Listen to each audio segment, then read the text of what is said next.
प्रिय प्रतिभागियों, नमस्कार। आज हम अनुवाद शिक्षण के बारे में, उसकी शिक्षण विधियाँ तथा उसके प्रकार, उसकी का क्या प्रयोजन है, किस उद्देश्य से अनुवाद को पढ़ाया जाता है, इसके बारे में हम चर्चा कर रहे हैं। देखिए, व्याकरण शिक्षण पढ़ा हमने, पद्य, गद्य और नाटक 4 शिक्षण की विधियों के बारे में हम अध्ययन कर चुके हैं और सभी विधाओं के अंतर्गत शिक्षण विधियां कुछ अलग अलग भी हैं और कुछ ऐसी शिक्षण विधियां भी हैं जो प्राय समान भी पाई जाती हैं। तो यहाँ आज हम अनुवाद के टॉपिक को ले रहे हैं। अनुवाद के टॉपिक से भी कई बार रीट में प्रश्न देखे गए हैं। विशेषकर अनुवाद के टॉपिक से 2 तरह के प्रश्न ज़्यादा आए अब तक। एक ये पूछा गया कि अनुवाद शिक्षण की विधि कौन सी है, कौन सी नहीं है, इस तरह का टॉपिक एक इस तरह का प्रश्न पूछा गया। और एक प्रश्न पूछा गया था कि अनुवाद का प्रकार कौन सा नहीं है या कौन सा है। इस तरह के 2 प्रकार के प्रश्न अब तक की रीट और आरटेट के एग्ज़ाम में प्राय देखे गए हैं। हमको इस टॉपिक को इस तरीके से पढ़ना है कि अनुवाद से संबंधित जो भी इसके प्रश्न आते हैं उनको हम अच्छी तरह से हल कर सकें। यही हमारी इस क्लास का प्रयोजन है कि इसके द्वारा आप अनुवाद शिक्षण से संबंधित आने वाले प्रश्नों को हल कर सकें। तो देखिए, सबसे पहले अनुवाद क्या है और क्यों अनुवाद होना चाहिए। अनुवाद का मतलब है किसी एक भाषा में व्यक्त भाव या विचारों को दूसरी भाषा में प्रकट करना ही अनुवाद है। दूसरी भाषा में उसको प्रस्तुत करने का नाम ही अनुवाद है। जब तक कोई भी व्यक्ति उन दोनों भाषाओं में, जिस भाषा का अनुवाद किया जा रहा है और जिसमें अनुवाद किया जा रहा है, उन दोनों भाषाओं पर जब तक उसका अधिकार नहीं होगा तब तक उसका अनुवाद का प्रयोजन पूर्ण नहीं होगा। इसलिए अनुवाद के लिए उस व्यक्ति को दोनों भाषाओं पर उसका अधिकार होना चाहिए। इसके पश्चात अब अनुवाद क्यों करवाया जाता है, क्यों अनुवाद, उसका क्या उद्देश्य है, उसके क्या प्रयोजन हो सकते हैं। तो एक विषय वस्तु को जो एक ही भाषा में लिखी गई है उसको अधिकाधिक व्यक्तियों तक पहुंचाने के लिए, जो दूसरी भाषा में ही समझते हैं, दूसरी भाषा के ही पढ़े लिखे लोग होते हैं, उन तक भी उस भाषा का विषयगत ज्ञान वहाँ तक पहुँच सके, ये इसका मुख्य उद्देश्य है। इस कारण से अनुवाद शिक्षण को पाठ्यक्रम में रखा जाता है। प्राय कई गोष्ठियों के अंतर्गत, कई सम्मेलनों के अंतर्गत इस तरह के अनुवाद करवाए जाते हैं जहाँ एक भाषा में रूपांतरित होते हैं, दूसरे भाषा के अनुवादक उसका अनुवाद करते हैं। यदि व्यक्ति उन दोनों भाषाओं की जानकारी रखता है, बराबर उसका अधिकार है, तो वो निश्चित रूप से उसको किसी अनुवादक की आवश्यकता नहीं होती और वो निश्चित रूप से बोली गई भाषा का अनुवाद अपनी मातृभाषा में कर सकता है, उसको वो समझ सकता है। इस प्रकार अनुवाद के जरिए हम एक विषयगत ज्ञान को दूसरी भाषा के व्यक्तियों तक पहुंचा सकते हैं। दूसरी बात, अब बात आती है कि अनुवाद का अभ्यास किस तरह से करवाया जाता है। अनुवाद के अभ्यास के लिए जो प्रश्न आते हैं, उस अनुवाद के अभ्यास के लिए जो प्रश्न है उसमें आपको 2-3 बातें याद रखनी हैं। 3 तरह से उसका अभ्यास होता है। एक, संस्कृत का मातृभाषा में अनुवाद, संस्कृत से हम मातृभाषा में सीखते हैं। दूसरा, मातृभाषा से संस्कृत में अनुवाद। और अनुवाद के अंतर्गत एक शब्द और आता है जिसको हम पुनर्अनुवाद कहते हैं।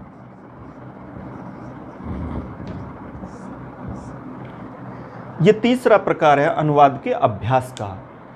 अनुवाद के अभ्यास के रूप में तीसरा जो प्रकार है वो पुनर्अनुवाद कहलाता है। प्रश्न ये आ सकता है, पुनर्अनुवाद क्या है। ऐसे शब्दों की परिभाषा पूछी जा सकती है जो पारिभाषिक और लाक्षणिक प्राय शब्द प्रतीत होते हैं। इसलिए पहला तो है संस्कृत से मातृभाषा में अनुवाद, दूसरा है मातृभाषा से संस्कृत में अनुवाद, तीसरी तरह का अभ्यास होगा संस्कृत से मातृभाषा में और मातृभाषा से पुनः संस्कृत भाषा में। उसका नाम है पुनर्अनुवाद। पुनरेक अव्यय का प्रयोग किया गया है, जिसका अप्रथम अर्थ में यानी द्वितीय बार के रूप में इसका प्रयोग अर्थ किया जा रहा है यहाँ।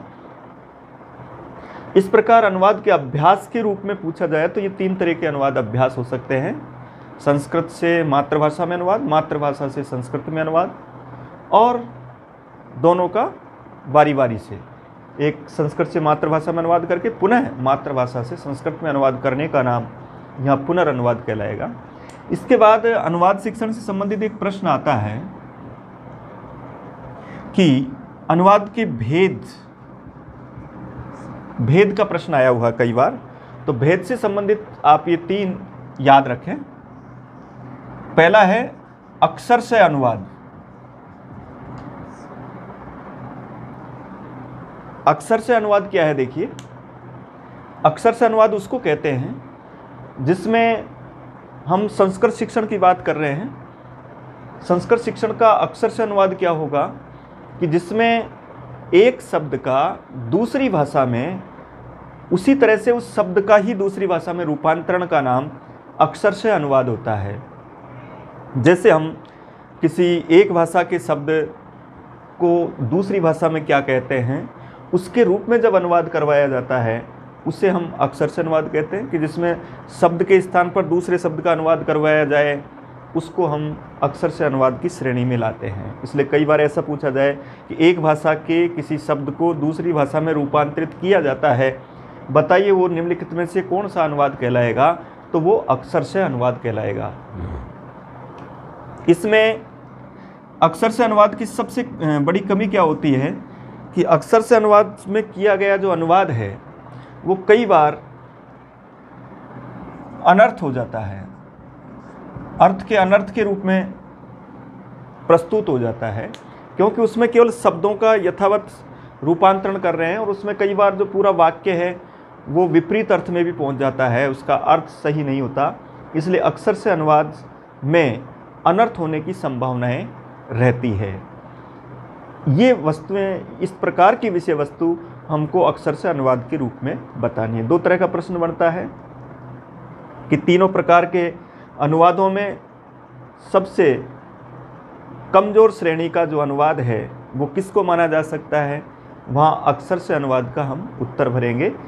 दूसरा जो अनुवाद है इसमें उसको छाया अनुवाद,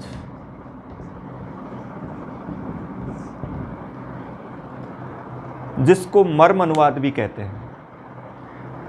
तो छाया अनुवाद, भाव अनुवाद या मर्मानुवाद, इस तरह के नाम इसको दिए जा सकते हैं।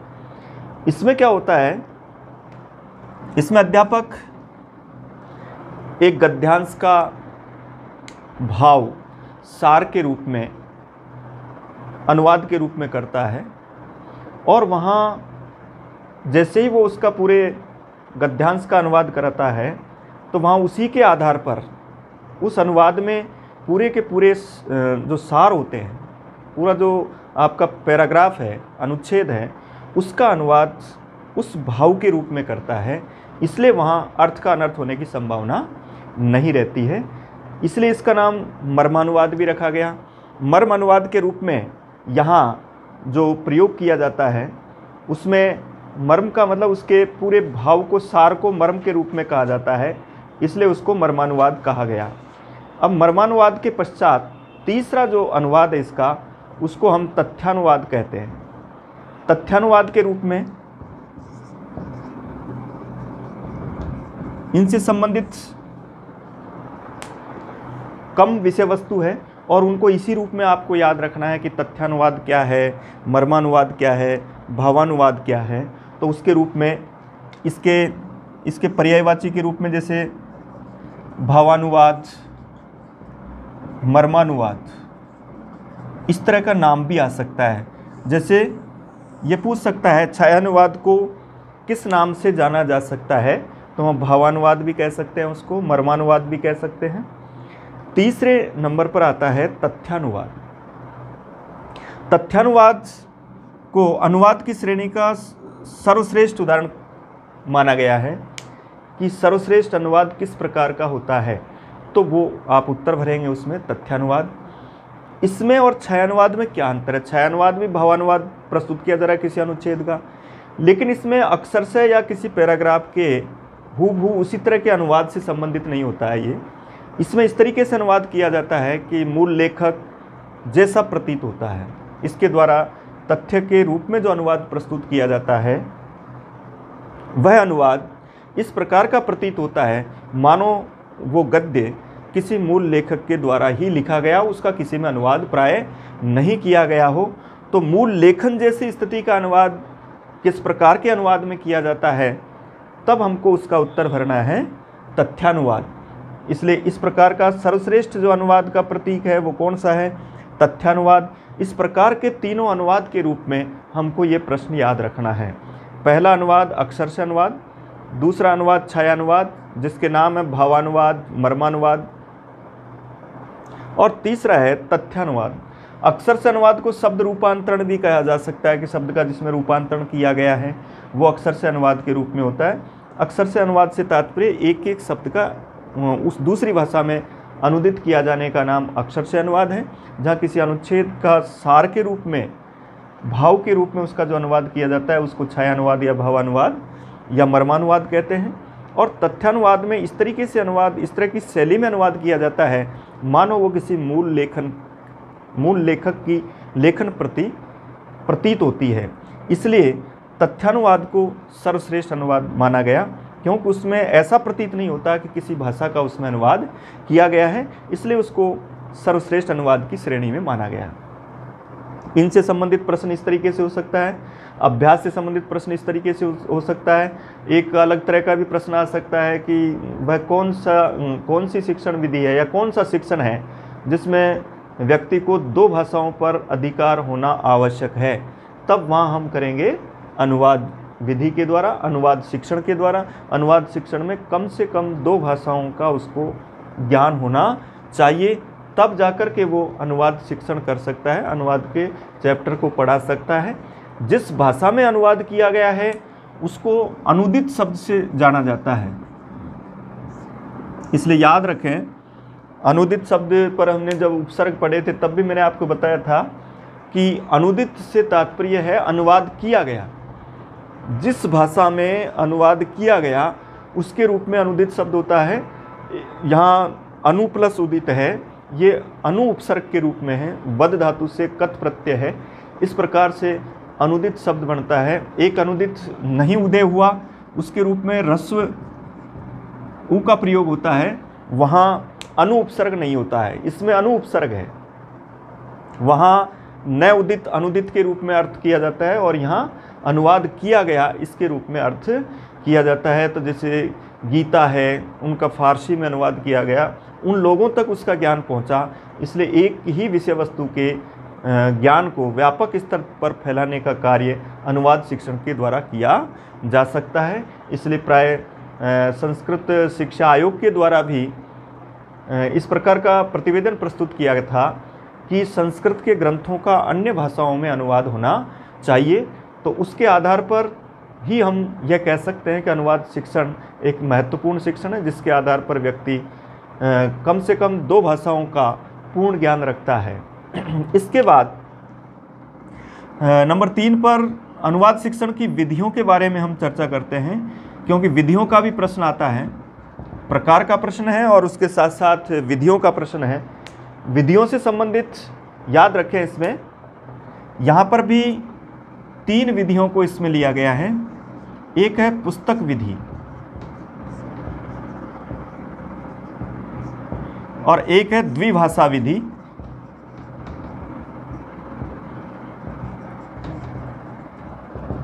और एक है तुलना या अनुकरण विधि। नाम याद रखें, इस तरह भी पूछ सकता है अनुवाद शिक्षण की कौन सी विधि नहीं है, तो उसके रूप में आपको नाम याद रखना है। बहुत सरल प्रश्न इसमें अनुवाद शिक्षण के देखे गए, जिसमें आप देखना कोई सा भी पेपर उठा करके जिसमें अनुवाद शिक्षण का कोई प्रश्न है तो इन तीनों से और इन तीनों के बाहर कोई क्वेश्चन नहीं है। उसमें या तो ये पूछा है कौन सा अनुवाद का भेद नहीं है, या फिर ये पूछता है अनुवाद की शिक्षण विधि कौन सी नहीं है, या श्रेष्ठ अनुवाद शिक्षण की विधि कौन सी है, या उसके रूप में श्रेष्ठ अनुवाद कौन सा होता है। तो उसके रूप में आप तथ्यानुवाद उत्तर भरेंगे। अब देखिए विधियों से संबंधित जो प्रश्न है, पुस्तक विधि। आपने देखा कि पाठ्य पुस्तक विधि और पुस्तक विधि प्राय एक है। तो पुस्तक विधि हमने उसमें भी पढ़ी थी व्याकरण के अंतर्गत, और पाठ्य पुस्तक विधि का प्रवर्तक के रूप में डॉक्टर वेस्ट का नाम आता है। तो देखिए पुस्तक विधि से क्या तात्पर्य है अनुवाद शिक्षण में। पहले भी ये पुस्तक विधि के बारे में हमने पढ़ा।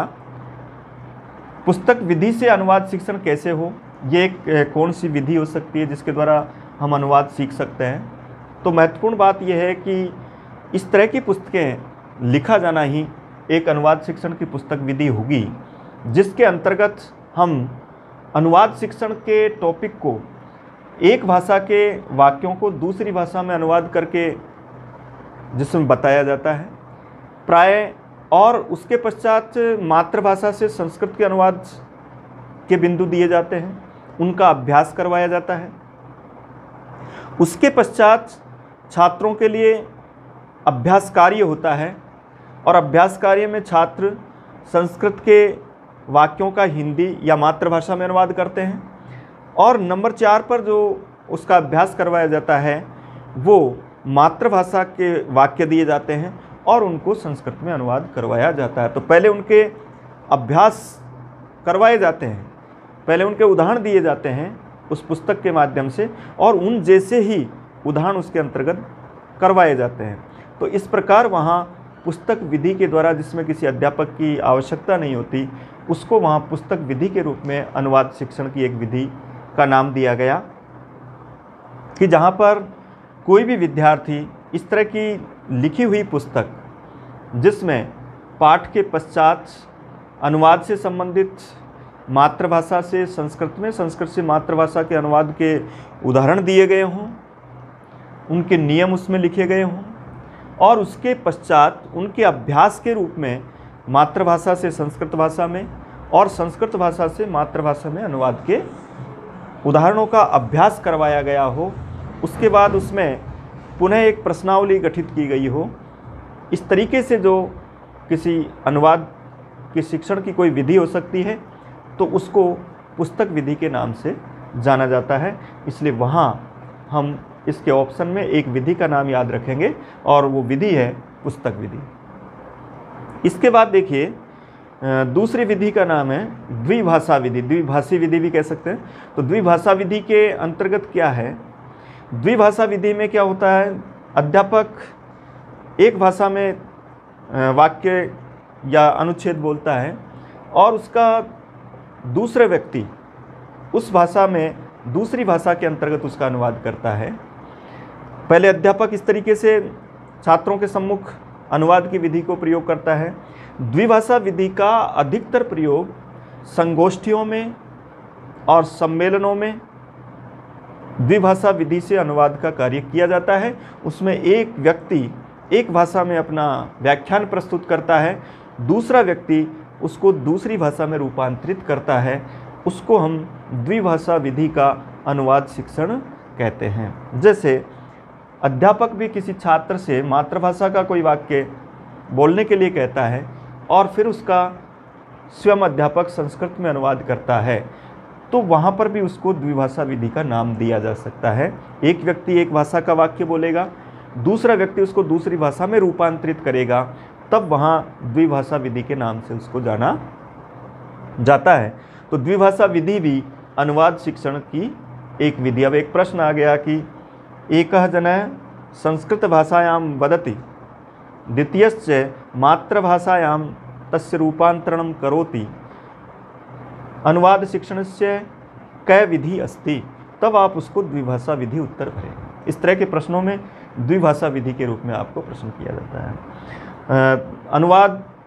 अनुवादस्य उदाहरणानि दीयते तत्पश्चात पुनः अभ्यास क्रियते, तो वहाँ आपको पुस्तक विधि के रूप में उत्तर भरना है। तीसरी विधि के रूप में जो प्रयोग किया जाता है वो है तुलना या अनुकरण। पीछे हमने एक जब सिद्धांत पढ़े थे तो उसमें हमने अनुकरण का सिद्धांत पढ़ा था, और अनुकरण का सिद्धांत को क्या नाम दिया गया था पता है आपको? उसको संशोधन का सिद्धांत भी कहा गया था। यहाँ उसके लिए एक दूसरा शब्द प्रयोग किया जा रहा है, तुलना। तो याद रखें वह कौन सा शिक्षण है जिसके अंतर्गत अनुकरण विधि को तुलना विधि के नाम से भी जाना जाता है, तो वो आपका अनुवाद शिक्षण है। क्या कारण है कि इसको अनुकरण के साथ तुलना शब्द दिया गया? इसमें अनुकरण के बारे में तो आप कई बार पढ़ चुके हैं, अनुकरण सिद्धांत भी पढ़ चुके हैं, अनुकरण विधि भी पढ़ चुके हैं कि उसमें अध्यापक अनुवाद के बिंदु देता है और उसका किसी दूसरी भाषा में अनुवाद करता है। इस तरह का 8-10 उदाहरण देता है और उसके पश्चात छात्रों को भी उसी श्रेणी का या तो वही अनुवाद देता है या उसी प्रकार के दूसरे वाक्यों का अनुवाद करने के लिए कहता है। ऐसी स्थिति में छात्र उसका अनुकरण करके, उन वाक्यों का अनुकरण करके वहाँ अनुवाद करते हैं। जब उसके द्वारा अनुकरण करके अनुवाद किया जाता है तो वो अनुकरण विधि के रूप में माना जाता है। और उसको तुलना विधि इसलिए कहा गया क्योंकि शिक्षक के द्वारा जो अनुवाद किया गया था उसमें और उनके अनुवाद में क्या अंतर है, क्या कमी रह गई, उसका तुलनात्मक अध्ययन भी छात्र उसके साथ साथ कर लेता है। इसलिए इसको अनुकरण विधि के नाम से, अनुकरण विधि को तुलना विधि के नाम से भी जाना जाता है। अनुवाद शिक्षण की वह कौन सी विधि है जिसमें अनुकरण विधि को दूसरा नाम दिया गया, तो वहाँ तुलना विधि भरेंगे हम।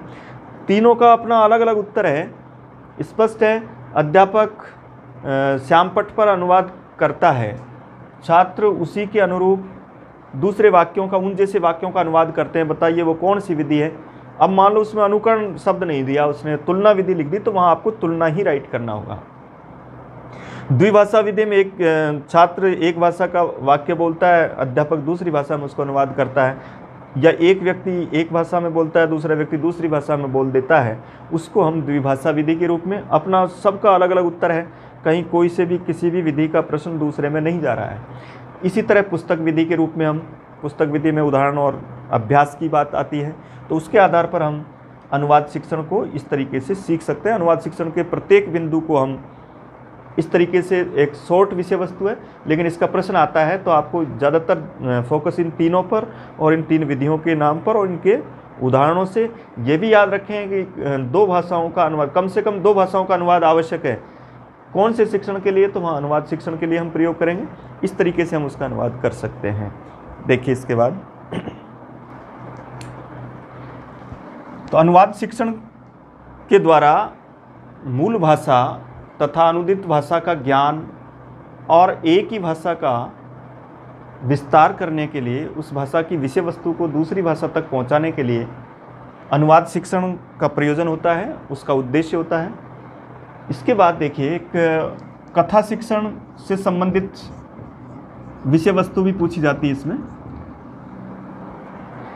याद रखें ये 5-6 बिंदु आपके लिए बहुत महत्वपूर्ण हैं। गद्य, पद्य, नाटक, व्याकरण, अनुवाद और कथा शिक्षण, इनके सभी के प्रश्न प्राय इसमें पूछे गए और ये हिंदी से संबंधित शिक्षण विधियों में भी इस तरह के आपको प्रश्न हल करने हैं।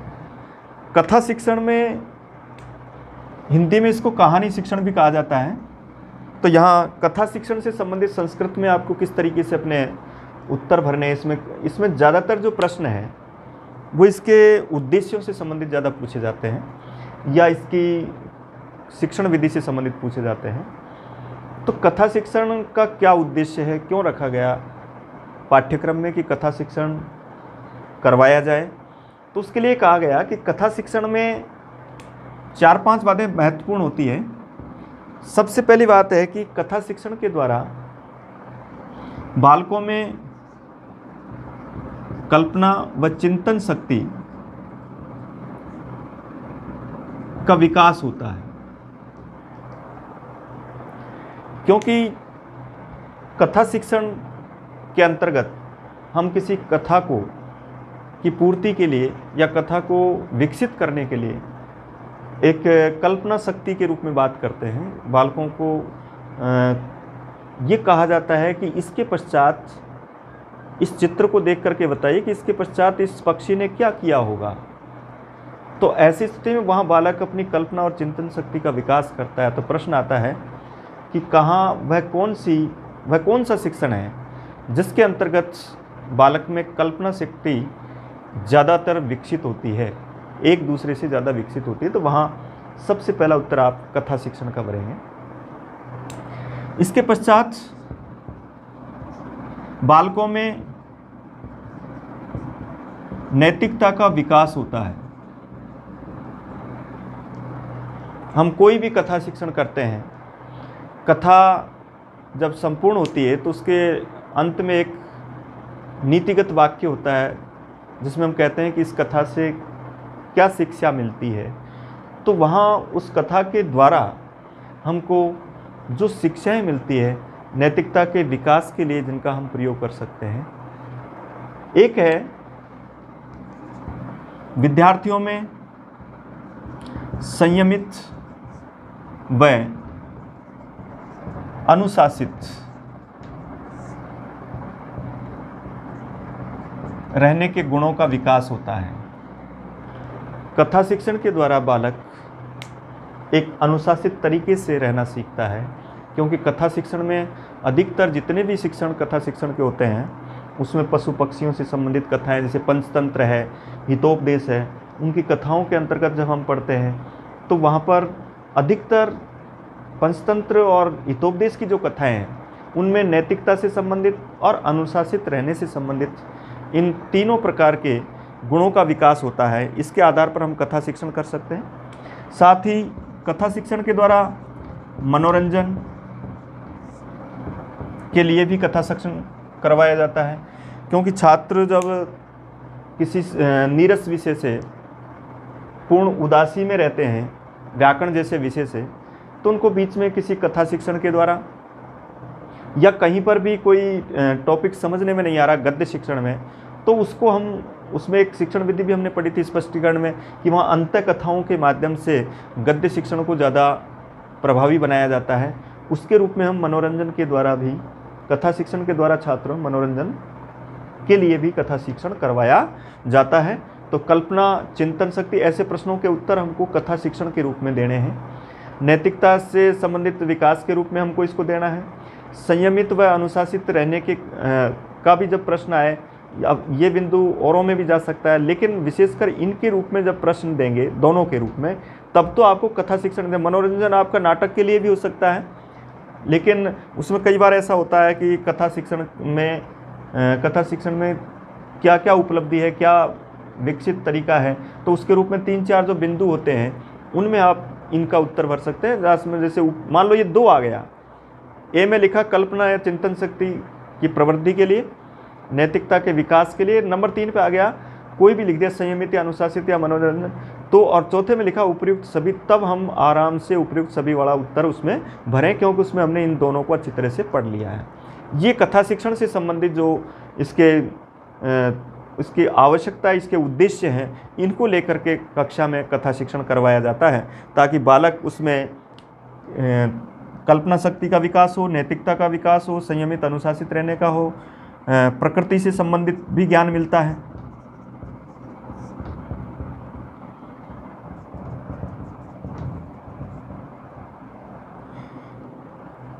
प्रकृति से संबंधित कथा शिक्षण करवाई जाती है। तो कथा शिक्षण के रूप में इन 5 बिंदुओं के आधार पर इनके उद्देश्य निर्धारित किए गए, जिसके आधार पर हम इसका उत्तर भरते हैं। इसके बाद अब आता है कथा शिक्षण की विधियों के बारे में हम पढ़ेंगे। 2 ही प्रश्न होंगे इसमें, लेकिन ज़्यादा प्रश्न इसके उद्देश्यों से संबंधित आ सकता है। उसमें आप ये 2 बिंदुओं पर अच्छी तरह से ध्यान रखें।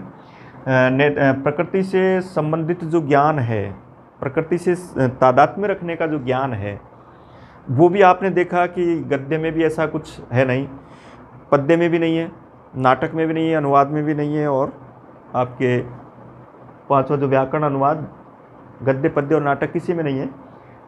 प्रकृति से संबंधित तादात्म्य का जो ज्ञान है वो भी आपको कथा शिक्षण से संबंधित होगा, इसलिए इनके आधार पर आपको ये उत्तर भरना है। अब देखिए इसकी जो विधियां हैं, कथा शिक्षण किस तरीके से करवाया जाए, उसके लिए सबसे पहले 5-6 विधियों का विवेचन है। पहला है एक चित्र विधि। चित्र विधि से तात्पर्य है कि बालकों को एक किसी चार्ट के द्वारा, पत्रक के द्वारा वहाँ किसी कथा से संबंधित चित्र प्रस्तुत किए जाते हैं, और उन चित्रों से हम उस कथा शिक्षण को विकसित करते हैं। प्रत्येक चित्र क्या, इस चित्र विधि को एक दूसरा नाम प्रारूप विधि भी कहा जा सकता है। प्रारूप विधि और चित्र विधि, उसमें चित्र दर्शाए जाते हैं, चित्रों के आधार पर कथा को विकसित करवाया जाता है। सबसे पहले कथा प्रारंभ होती है, वहाँ अलग तरह का चित्र होता है, उसको देखकर उससे वाक्य बनवाया जाता है, उससे कल्पना करवाई जाती है कि बताइए यहाँ इससे संबंधित एक वाक्य बनाइए। जैसे एक प्यासा कौवा से संबंधित कथा शिक्षण आप करवा रहे हैं, एक कौवे का चित्र बनाया जाएगा, नीचे घड़े का चित्र, नीचे पत्थर के टुकड़ों का चित्र आएगा और उसके आधार पर उसको पानी पीता हुआ दिखाया जाएगा और उससे हम कथा शिक्षण को विकसित करते हैं। तो पहली इसको हम चित्र विधि के रूप में लेते हैं। चित्र विधि से जब चित्र विधि को छोटी कक्षाओं के लिए कथा शिक्षण की एक सर्वश्रेष्ठ विधि के रूप में कहा जा सकता है, जिसको चित्र विधि के रूप में लिया जाता है। एक दूसरा है कथन विधि। जैसा कि नाम से स्पष्ट है, अध्यापक कक्षा में एक वार्ता के तरीके से कह करके कथा शिक्षण को पूरी करता है। जहाँ पर कोई इस तरह की कथा हो जहाँ जिसको चित्र के माध्यम से ज़्यादा अच्छी तरह से प्रभावित नहीं करवाया जा सकता, उसको अध्यापक डायरेक्ट कथन के माध्यम से भी कथा शिक्षण को पूरा कर सकता है। नाम याद रखें कि चित्र विधि है, उसके बाद कथन विधि के रूप में करते हैं। एक तीसरा है प्रश्नोत्तर विधि। प्रश्नोत्तर विधि के साथ प्रारूप को भी ले सकते हैं, याद रखें। देखिए, चित्र विधि को हम दूसरे तरीके से पश्यतु कथयतु च ऐसा लिखा था पहले एक बार कि देखो और कहो, देखो और लिखो, दोनों में पढ़ा था, लेखन शिक्षण में और पठन शिक्षण में। चित्र विधि का नाम इस तरह से भी आ सकता है, पश्यतु कथयतु च, पश्यतु लिखतु च। तो तब भी आप ये समझें कि वो चित्र विधि है। जब प्रश्नोत्तर का नाम आए तब हम उसको प्रारूप विधि के जरिए भी हम कर सकते हैं, या प्रारूप विधि के नाम से अलग से भी विधि का नाम रख सकते हैं। तो इन दोनों में क्या करना होता है कि जैसे आपने एक कथा शिक्षण के प्रथम शब्द को लिख दिया, उस शब्द के बाद रिक्त स्थान करके दूसरा शब्द, फिर तीसरा, चौथा, इस तरीके से एक प्रारूप दिया और उस प्रारूप के आधार पर आपने प्रश्न किया और प्रश्नों के आधार पर आपने उस कथा शिक्षण को विकसित किया।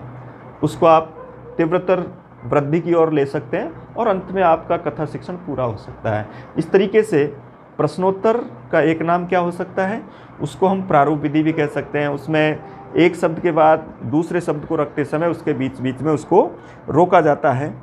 यहाँ एक चौथी विधि का नाम है संवाद विधि।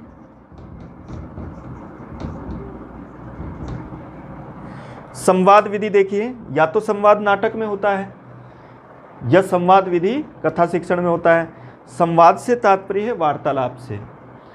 अध्यापक वार्तालाप माध्यमेन छात्रैः सह शिक्षणम पूरयति। तो वहाँ हम कथा शिक्षण उत्तर भरेंगे, क्योंकि संवाद से तात्पर्य कि वार्तालाप के जरिए छात्रों के साथ बातचीत करते हुए किसी कथा को पूर्ण करना।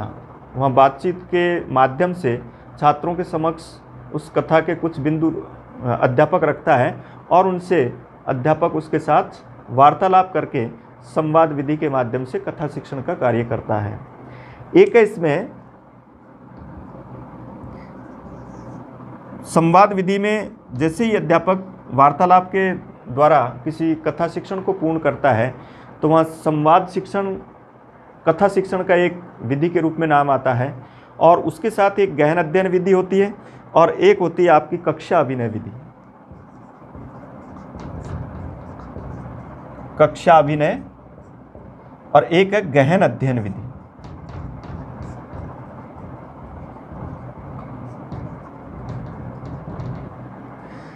कक्षा अभिनय में देखिए, कक्षा अभिनय में किसी कथा शिक्षण में जैसे पात्रों की संख्या कुछ अधिक होती है, तो जैसे नाटक में हमने कक्षा अभिनय विधि पढ़ी थी, उसी तरह की कक्षा अभिनय विधि कथा शिक्षण में भी होती है।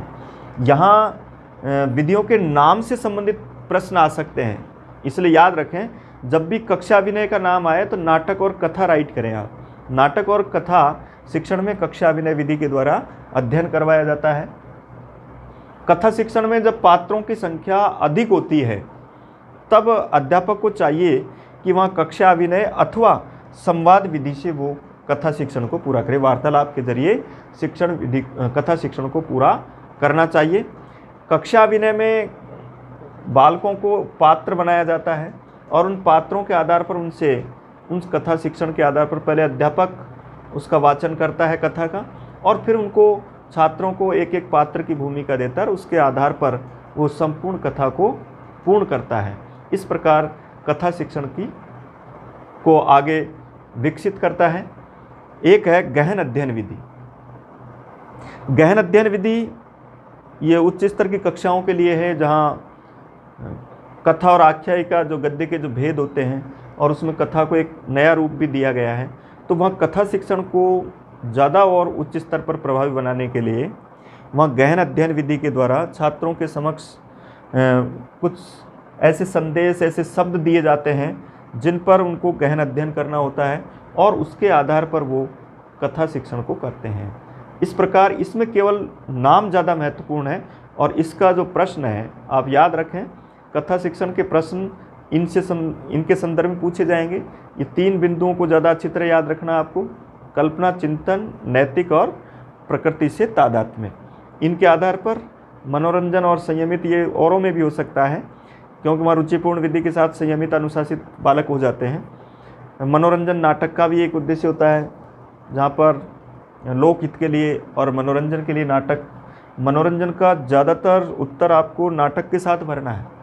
लेकिन मान लो कथा शिक्षण के जो 1, 2, 3 नंबर पर जब उसके उद्देश्य पूछे जाएं और लास्ट में उपयुक्त सभी के रूप में उत्तर आए, तब आपको वहाँ उसके साथ उसको भर देना है। इस तरीके से कथा शिक्षण के उद्देश्यों के आधार पर प्रश्न को आप राइट कर सकते हैं।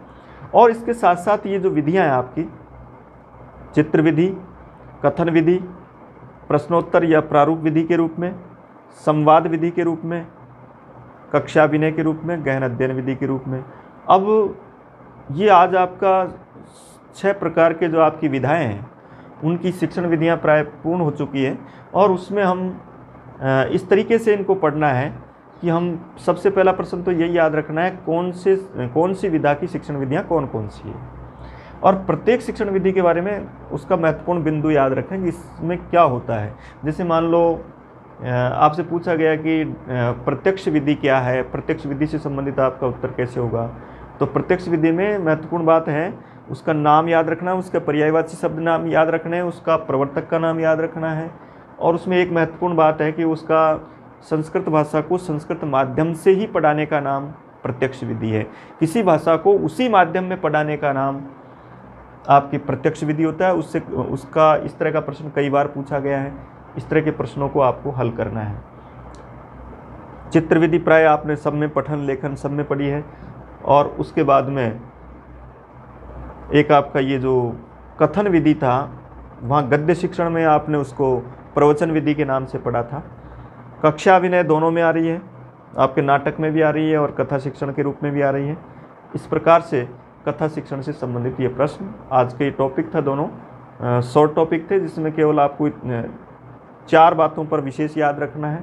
एक उनके उद्देश्य, एक उनकी विधियाँ, सामान्य परिचय, और आपके अनुवाद के अंतर्गत अनुवाद के भेद, अनुवाद का प्रयोजन या उद्देश्य, और अनुवाद शिक्षण की विधियों के जो 3 विधियां हैं, 3 भेद हैं उनके, उसके आधार पर आपको तुलना, अनुकरण को अलग अलग नाम भी दिया जा सकता है। तो ऐसी स्थिति में इन नामों से और इनकी विधियों के आधार पर किसी भी प्रश्न को आप हल कर सकते हैं। धन्यवाद। कल हम शिक्षण विधि के किसी दूसरे टॉपिक पर बात करेंगे।